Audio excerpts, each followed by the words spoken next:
5.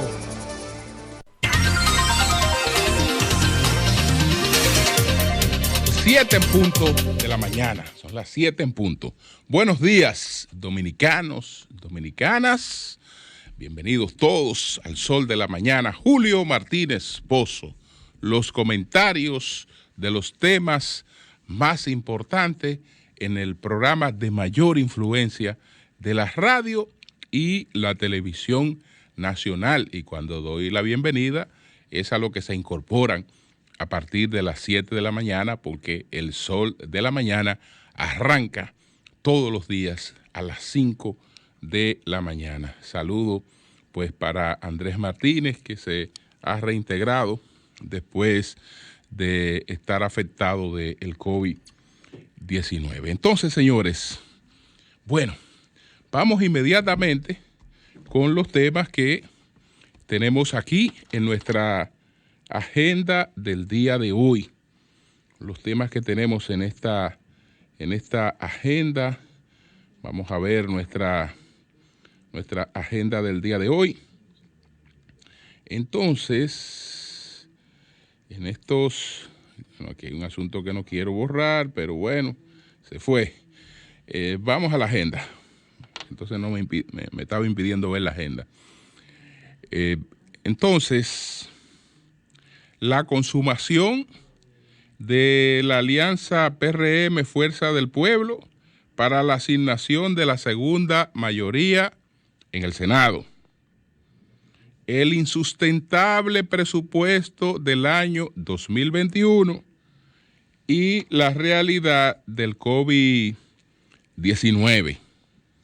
Entonces, señores, también hay una carta que la distinguida productora y talento de la televisión, Milagros Germán, como vocera del gobierno, pues ha enviado en esta carta, pues ella está pidiendo que no se le...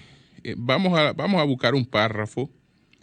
En aras de la transparencia, dice Milagros Germán, la vocera del gobierno, en aras de la transparencia, quiero manifestar que mientras esté en la función pública que he aceptado, nuestros programas de televisión y nuestras redes sociales no recibirán publicidad de ninguna institución del Estado. De igual manera, tampoco aceptará contratación de imagen de ninguna otra institución pública y privada, señala la misiva de Milagro Germán.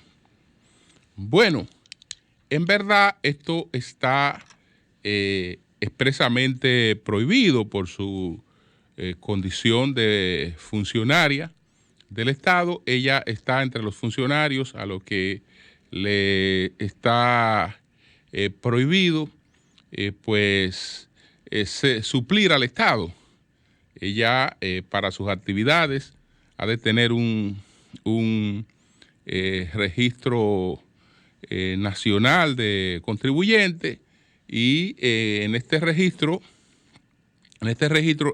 que la faculta también como suplidora. Ella está diciendo, bueno, ni en mis programas, ni en las cuestiones que tienen que ver con imagen, con redes sociales, me incluyan.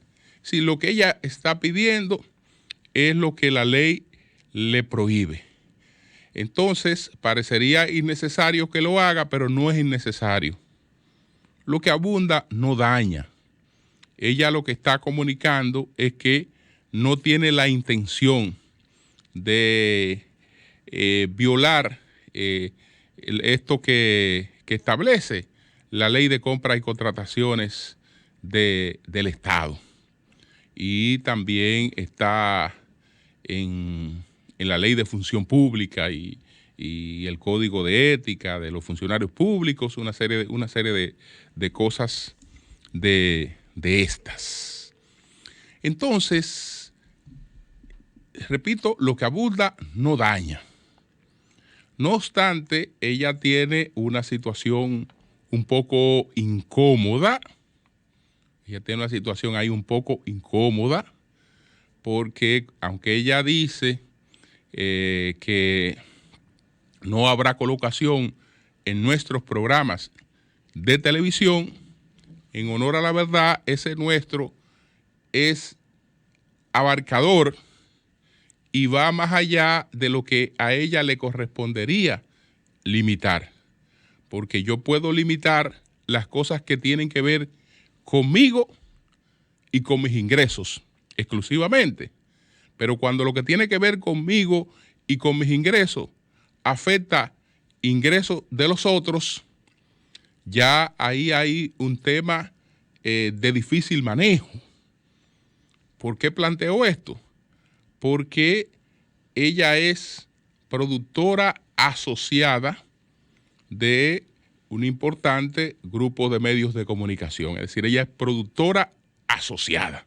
Lo que quiere decir que los programas en los que ella participa no son programas propiamente de ella. Son programas de ella y de la empresa con la que ella está asociada. Incluso, por lo general, la comercialización la realiza en lo que son estos canales que podemos llamar los canales nacionales, aunque todos tienen cobertura nacional a través de los sistemas de cable, pero lo que podemos llamar los canales nacionales, que la gente lo identifica así más claramente, por lo general en este tipo de producciones como la que tiene Milagros Germán, son ellos los que manejan la comercialización. Es decir, no es el productor asociado el que maneja la comercialización, sino la comercialización la maneja pues la empresa, que es la propietaria del canal en el que ella tiene su programa. En este caso estamos hablando de Telesistema, Canal 11, que pertenece al grupo Corripio, al grupo de medios Corripio. Entonces, por eso que digo que ahí hay una situación un poco incómoda, porque ¿qué va a pasar? Que entonces en esos espacios, o ese espacio o los espacios donde ella participa, no podrá haber publicidad del Estado de ninguna índole. Bueno, en un canal nacional, independientemente de todo el respaldo con que cuente una persona del sector privado, hoy no se sustenta una operación de televisión sin la participación en algún nivel de instituciones del gobierno. Eso se hace totalmente insustentable para los costos que tiene hoy en día una operación de televisión. Pero como ella está ocasionando en su decisión, ella está ocasionando un perjuicio a sus socios. Le está ocasionando un perjuicio a sus socios cuando ella dice que en los programas no estarán ni deben estar esas publicidades. Es decir, no es un ingreso que ella deja, no es la parte que le corresponde a ella, solo la que ella deja de percibir, sino que deja de percibir la parte que le corresponde al canal para el sustento de una producción como la que ella realiza. Eso, sin una solución pragmática, desde luego que le podría crear dificultad. ¿Cuál podría ser una solución pragmática? Bueno, el perjuicio que se le va a ocasionar a sus socios, estando ausente, vedada la publicidad de instituciones gubernamentales, que aunque no vaya directamente contratada por ella, que no es la que tengo entendido que hace esa contratación directa, sino la empresa, de todas maneras, cuando la gente la vea ahí, esa publicidad, la gente puede entender que hay una contradicción. Puede decir, pero ella dijo que no iba a tener este tipo de publicidad y yo estoy viendo este tipo de publicidad. Entonces, para evitar esa contradicción, aunque ella no contrate directamente, estoy seguro que la decisión más apropiada es que no aparezcan ahí. Pero al no aparecer ahí, entonces eso nada más tiene un bajadero para que sea sustentable en términos pragmáticos.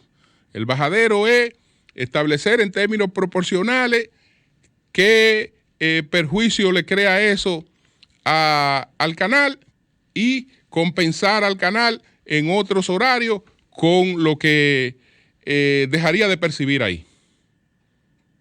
Usted puede estar seguro que algún tipo de solución pragmática se busca porque desde el punto de vista económico es insustentable. Y ya vemos que la televisión desde hace tiempo viene tratando de readaptarse a una situación que pre-COVID, antes del COVID, era difícil y que ya estaba produciendo cambios como lo que se produjeron en primer lugar, que fue el primer caso que se dio ahí en Telesistema con Jochi Santos.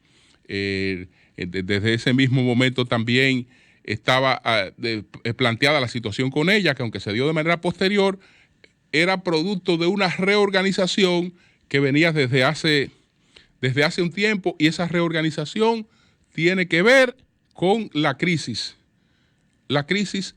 de la televisión, o podemos decir la crisis de los medios en la República Dominicana.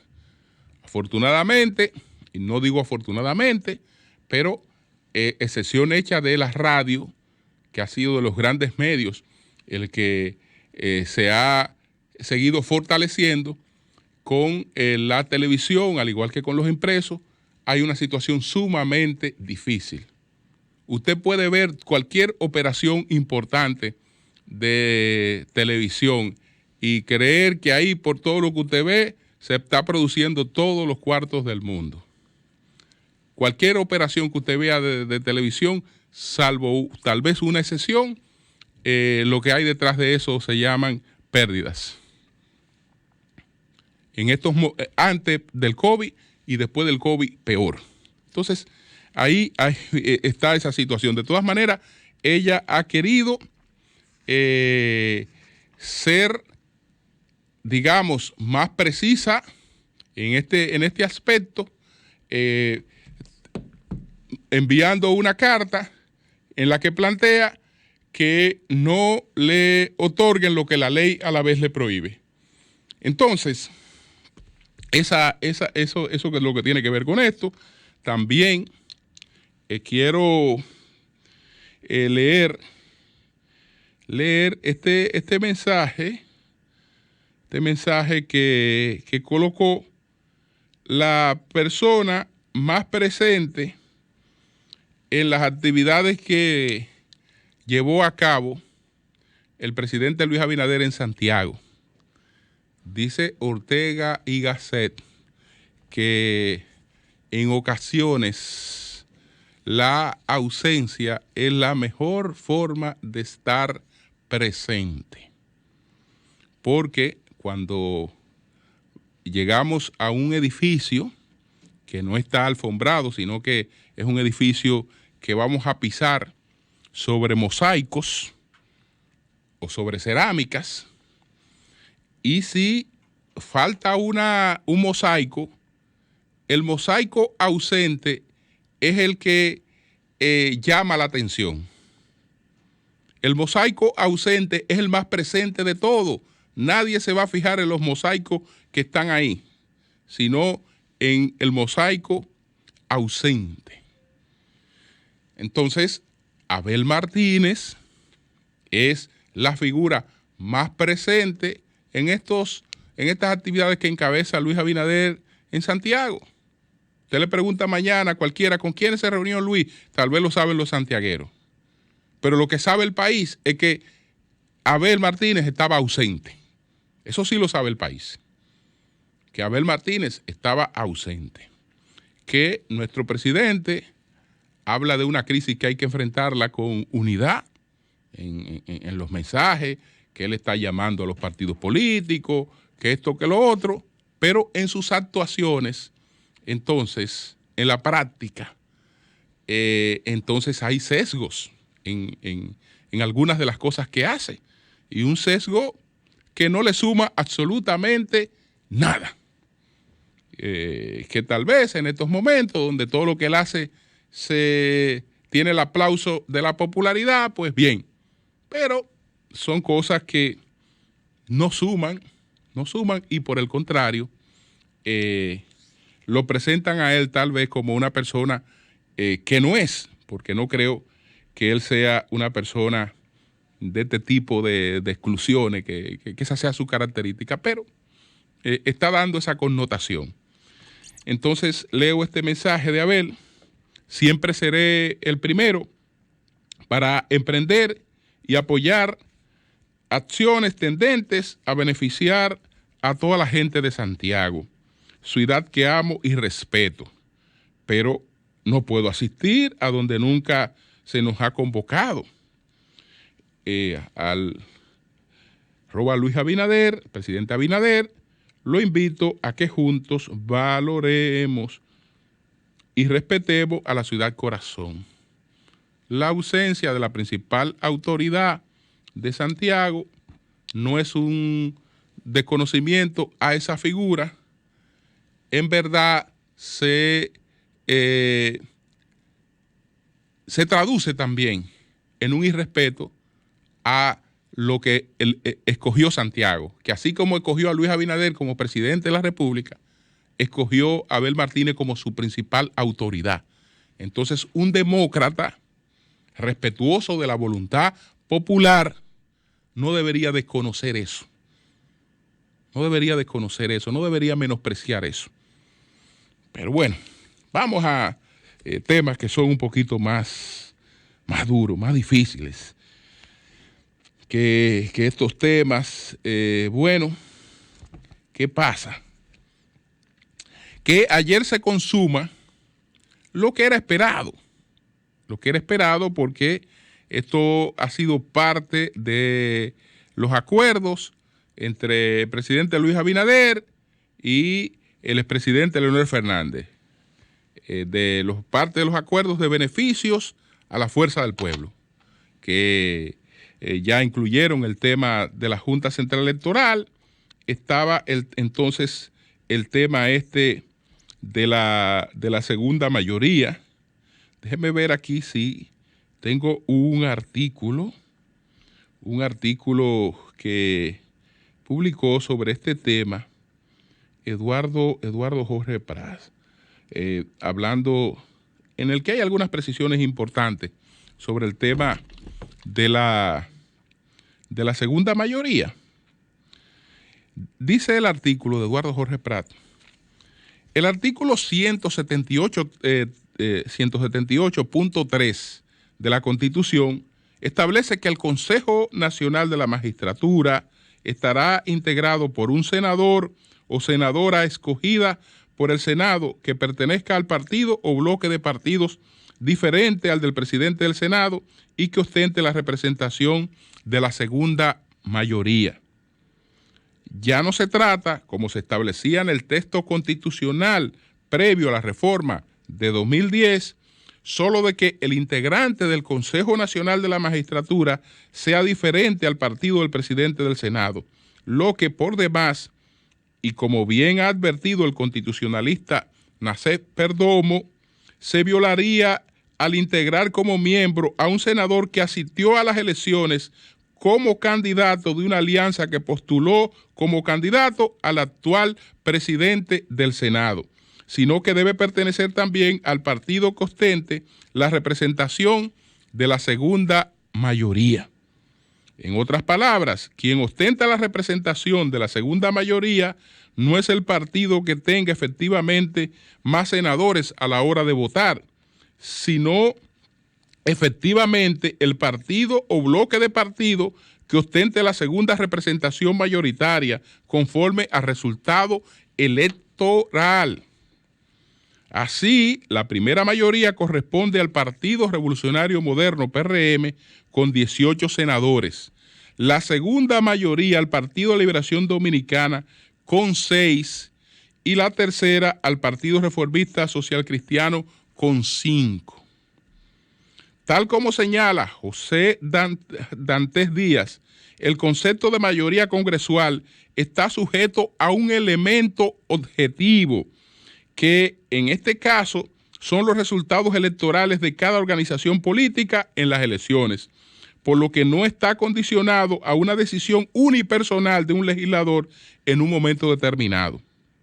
En este sentido, dice Eduardo Jorge Prat, la Constitución procura un cuadro orgánico que se desprende de los resultados electorales que obtuvieron los partidos políticos en cada proceso eleccionario.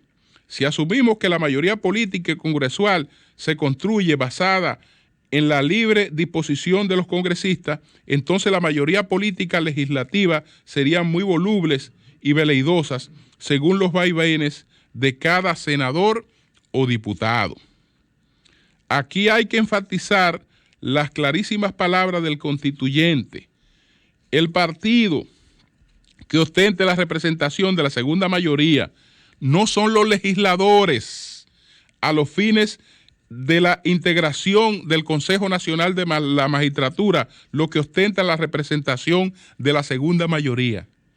Es decir, no es a los legisladores que en ese momento sean más, no, es al partido que ostenta esa segunda mayoría. Es el partido por el cual fueron electos el que representa esa segunda mayoría, a partir de la cual se integra el Consejo Nacional de la Magistratura, y que no puede ser traspasada al partido donde se refugian como tránsfugas. Resultan por ellos ilustradoras las sabias, ilustradoras y pertinentes reflexiones de Francisco Rubio Llorente, y aquí cita a Rubio Llorente. Es cierto que los partidos están integrados por hombres y que los electores eligen a unos hombres. Eligen, no obstante, a unos hombres que les son propuestos por un partido político. El elector, al dar su voto, está eligiendo a unas personas, pero a unas personas que les son propuestas por un partido y de las que espera razonablemente que se comporten como hombres del partido. Aunque el PLD, tras las deserciones de 2 de sus legisladores, cuente ahora, hasta nuevo aviso, podrían ser más o menos senadores eventualmente apenas con 3, que es lo que cuenta ahora, a los fines de la votación de las leyes y las resoluciones en el seno del Senado, lo cierto es que, con vista a la conformación del Consejo Nacional de la Magistratura, ostenta la representación de la segunda mayoría política. Y es que la composición del Consejo Nacional de la Magistratura no puede ser dejada al libre arbitrio de las veleidades de los legisladores, que hoy pueden estar en un lado de la balanza política y otro día del otro. Esto así porque en una democracia presidencialista y electoral, la única posibilidad de asegurar un gobierno eficaz, en este caso el gobierno de la elección de los jueces de las altas cortes, es mediante una mayoría objetivamente calculada, estable, cohesionada y disciplinada. Al margen de eventuales contenciosos constitucionales que desembocarán tarde o temprano en el Tribunal Constitucional, todo lo anterior es pluma de burro en un país en el que, como la República Dominicana, el transfugismo político, más que un delito, es un deleite, con sentido y hasta con mal disimulado entusiasmo o descarada indiferencia, aupado por las autoridades, lo que va a llevar a la destrucción de los partidos, base de toda democracia estable, y lo que vulnera el espíritu y la letra de la democracia electoral, en la que, como dice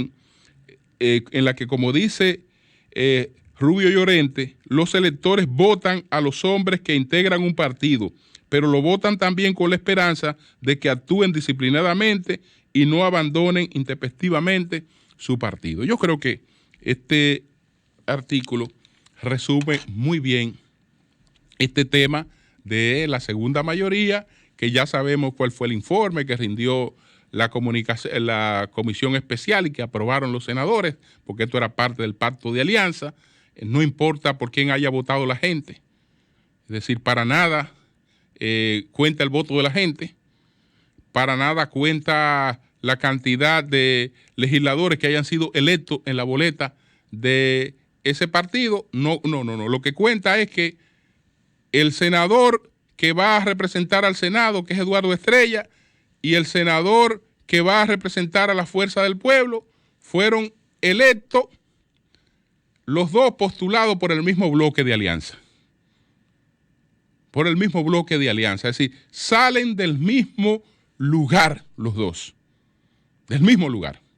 Y bueno, ya veremos en términos institucionales qué cosa arrastra esta situación, pero no serían cosas buenas.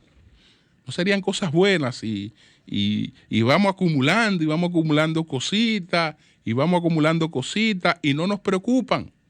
No nos preocupan porque lo que vemos es una piedra que ha rodado.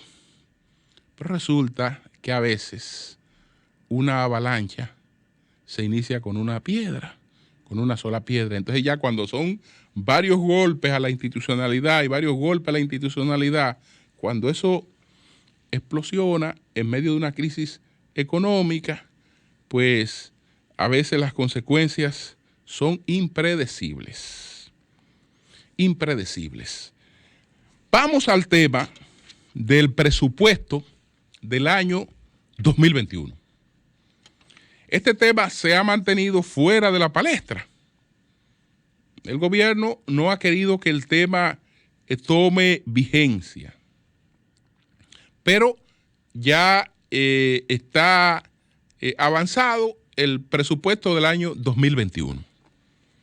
¿Qué pasó después que la presión popular obligó al gobierno a retirar las pretensiones de querer poner impuestos hasta el sueldo de Navidad? De querer poner impuestos a todas las actividades que la gente realizara a través de la internet, a pesar de que estamos en una etapa donde se está convocando a hacer a la gente las actividades pues con alejamiento físico, las actividades virtuales. Entonces, al mismo tiempo, estaba todo esto que ya sabemos que provocó un gran rechazo y un cambio en el gobierno. Entonces, eso se atendió en un cambio al presupuesto. Pero ese cambio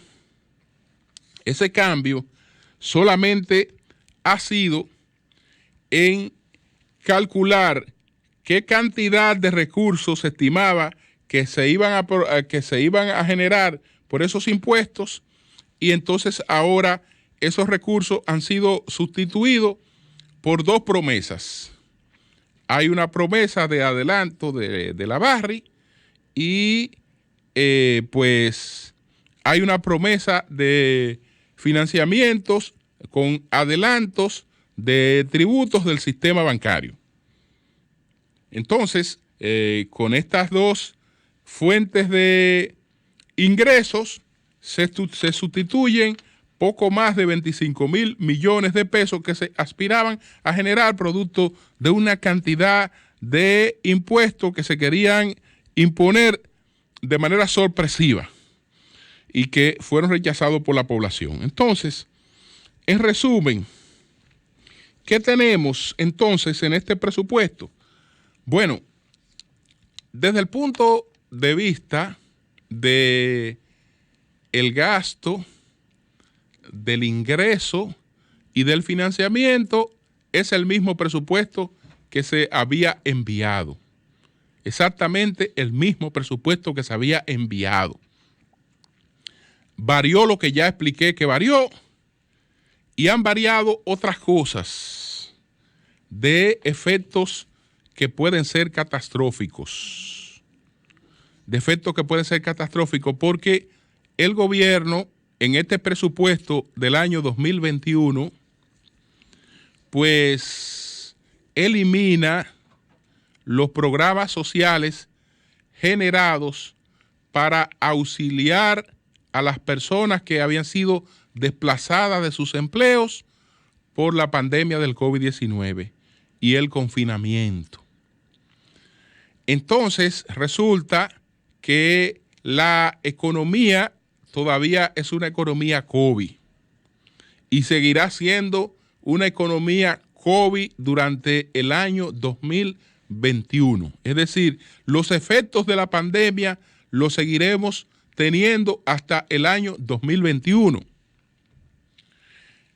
Hay 2 vacunas que están aprobadas. Un país como los Estados Unidos, que por cierto se está agravando la situación en los Estados Unidos, tiene previsto el inicio de las vacunaciones a partir del mes de abril. A partir del mes de abril, el inicio de las vacunaciones masivas. Lo que quiere decir que en la República Dominicana podemos estar hablando de inicio de vacunaciones a mediados del año próximo. Mientras tanto, tenemos una situación muy similar a la situación que teníamos, porque los empleos en la República Dominicana no se perdieron solamente porque se cerraron muchas empresas para el confinamiento, sino también porque uno de los temas más importantes en la cadena de valor, que es el turismo, colapsó. Y no hay esperanza de que el turismo experimente un levantamiento que nos lleve a la situación pre-COVID hasta 2 años después de toda esta situación. Es decir, lo que nosotros estamos viendo es un esfuerzo que hay que apoyarlo por parte de las autoridades y de los empresarios del sector de mantener a flote la actividad. Pero mantener a flote la actividad no quiere decir que esa actividad no siga operando con grandes pérdidas. Lo que pasa es que las pérdidas de no operar son peor que las pérdidas de operar con pérdida. Es decir, no operar crea más pérdida que operar con pérdida. Entonces, para no operar y tener mayores pérdidas, es mejor tener alguna operación, aunque se sigan teniendo pérdidas. El presidente Abinader dijo, entre los datos que dio, que miren, ya hay una ocupación del 50% para diciembre. Vaya a ver cuál es esa ocupación del 50% para diciembre. Hay algunos turistas que vienen. Hay algunos turistas extranjeros, para distinguirlo de los otros turistas, que vienen, es verdad. Pero cuando usted va a ver pregunte a ver cuál es esa ocupación que él está anunciando como que ya estamos levantando el turismo. Si ya tenemos casi el 50% para diciembre, eso quiere decir que ya nosotros estamos a mitad de camino para levantar el turismo. Dato totalmente irreal. Cuando usted va a ver, ese 50% somos nosotros mismos, los dominicanos, en gran medida. Aquí hay un porcentaje de dominicanos que todos los años sale a vacacionar fuera del país. Hay un porcentaje mínimo de dominicanos, estamos hablando 1, 2, 3, qué sé yo, por ciento de la población, sale a vacacionar a diciembre, sale de vacaciones de fin de año. Esos dominicanos, muy pocos de esos dominicanos, van a viajar ahora. ¿Y qué han hecho esos dominicanos? Pues reservar en los hoteles. Otros, por tradición también, no viajan, sino que también se está haciendo cada vez un poquito mayor el número de gente que se iba a los hoteles, que se iba a las casas de descanso, ¿no? Para estos fines. Entonces, en gran medida, eso somos nosotros mismos. Ese porcentaje del que él habla. Hay composición de turistas extranjeros, pero que usted ve, son los mismos dominicanos.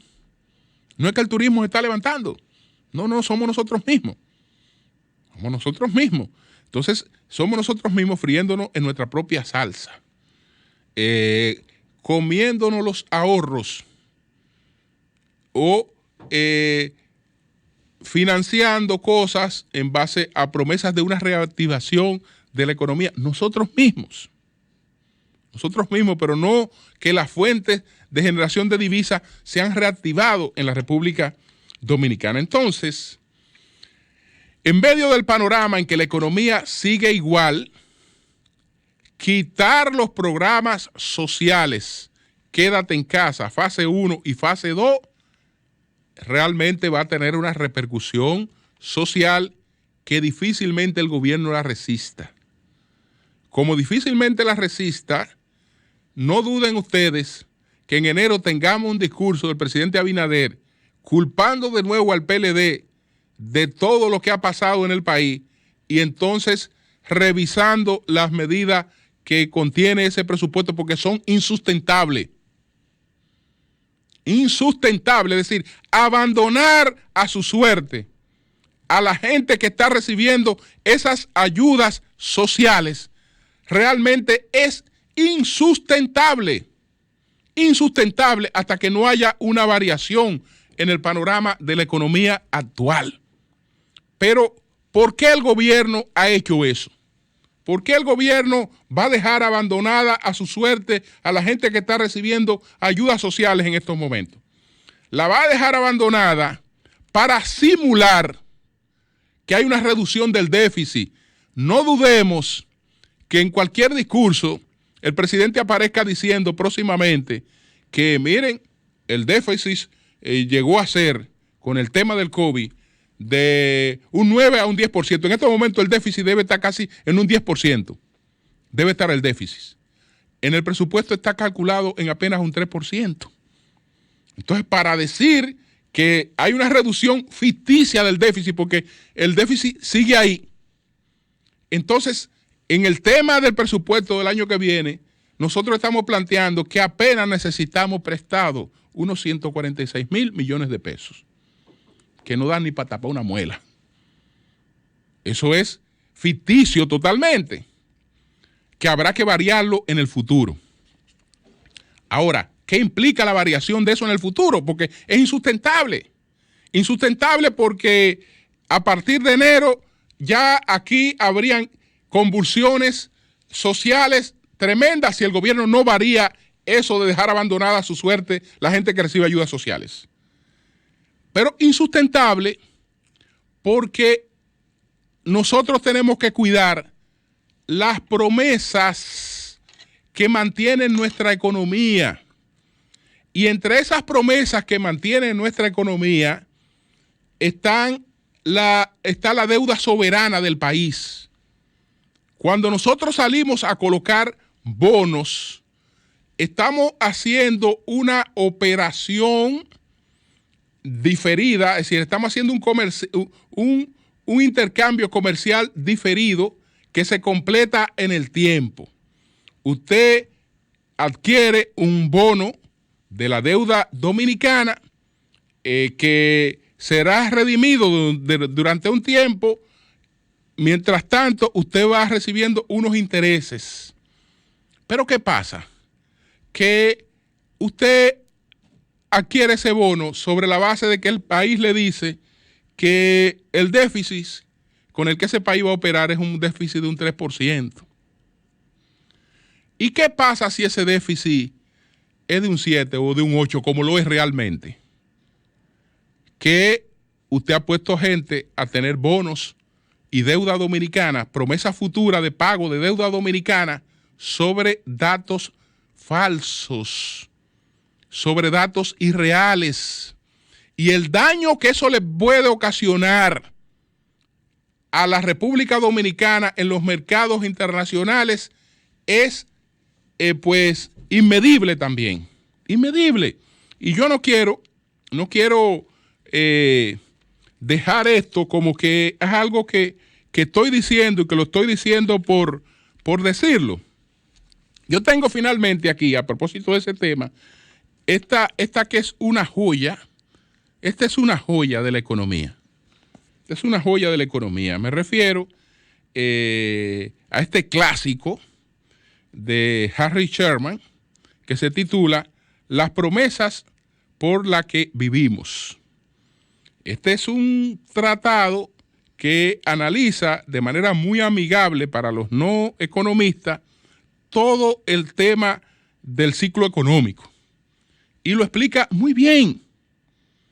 Y entonces, cuando vemos la parte de la que yo estoy hablando en estos momentos, que es la parte de la promesa que se llaman bonos, de la promesa que se llaman títulos de deuda, o en Estados Unidos le dicen títulos del tesoro. La diferencia entre los bonos y los títulos de la deuda es que los bonos son promesas a más largo plazo. Las promesas son, las letras son a más corto plazo. Pero ¿qué pasa? ¿Cuál es el principal, digamos, factor para que haya una garantía de un país para lo que eso es fundamental? Porque si de algo nosotros vamos a vivir, por lo menos en los próximos 2 años, es de financiamiento. Pero tenemos que ser creíbles en los mercados internacionales. No podemos dar la imagen de que nosotros tumbamos a la gente, porque al que usted le vendió unos bonos sobre la base de un cálculo, de un déficit ficticio, usted lo está engañando. Usted lo está engañando. Entonces, ¿qué dice Sherman sobre esta parte? Como hemos visto, dice Sherman, nadie entra en un intercambio diferido si no espera que la operación se vaya a completar a su debido tiempo. En todo campo de la economía hemos detectado 3 aspectos que los hombres suelen considerar a la hora de juzgar la fiabilidad de las promesas que suscriben. El primero es la honestidad de la contraparte. Ese es el primero. La honestidad de la contraparte. Háblame claro. No me meta gato por liebre. Yo estoy comprando deuda dominicana y la estoy comprando sobre la base de las cosas que tú me estás presentando. Entonces, si tú tienes un déficit que está próximo al 10%, que no es verdad que tú lo vas a reducir hasta que la economía no se recupere y la economía no muestra signos de recuperación, por lo menos en lo inmediato, signos importantes de recuperación en lo inmediato, entonces ya estamos hablando de una cuestión que nos crea serio problema. Entonces, repito, y este es el capítulo que él dedica al tema justamente de los bonos. Como hemos visto, nadie entra en un intercambio diferido si no espera que la operación se vaya a completar a su debido tiempo. En todos los campos de la economía hemos detectado 3 aspectos que los hombres suelen considerar a la hora de juzgar la fiabilidad de las promesas suscritas. El primero es la honestidad de la contraparte. El segundo son los recursos que tienen a su disposición y lo que espera que disponga a futuro. Y el tercero es el tema de la seguridad jurídica. Ese es el tercero, pero el primero es la honestidad de la contraparte. Una contraparte que por politiquería, esconde la cabeza a la realidad y le quiere decir al país, mira, el déficit ya se redujo. El déficit que yo encontré o que creó el COVID fue de cerca de un 10. Ya milagrosamente yo lo llevé a un 3, pero llevó a un 3 en la cabeza de él y quienes los asesoran. Pero en la realidad ese déficit está ahí y a mediados de año nos dará por la madre. Y entonces ahí tendremos que variar y a sorpresa para los que tienen títulos de la deuda dominicana, había un dato que era falso. Cambio y fuera.